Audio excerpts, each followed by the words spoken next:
Hello and welcome to the Snickerdoodle Knits YouTube channel. In this video I will demonstrate how to perform an SSK, or a slip, slip, knit. To perform this, we will slip 2 stitches knitwise individually to the right hand needle. So we slip 1 and we slip 2. Now we will transfer those stitches directly back to the left needle. So directly back without twisting. The reason we have done this is because this has individually twisted both of those stitches. Now we will knit together these 2 stitches through the back loop. Just like that. Alright, I'll knit 2 and we'll do that once more.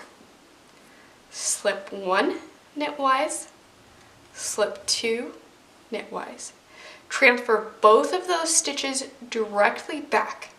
You can do those individually or you can do that in one motion. Now we just knit 2 together through the back loop. This is a simple decrease that decreases by 1 stitch, and it is a left slanting decrease. I hope you found this video simple and easy to follow. If you have any questions or comments, go ahead and comment below. If you liked this video, we appreciate it if you like the video, subscribe to our YouTube channel. Hope to see you around. Happy knitting!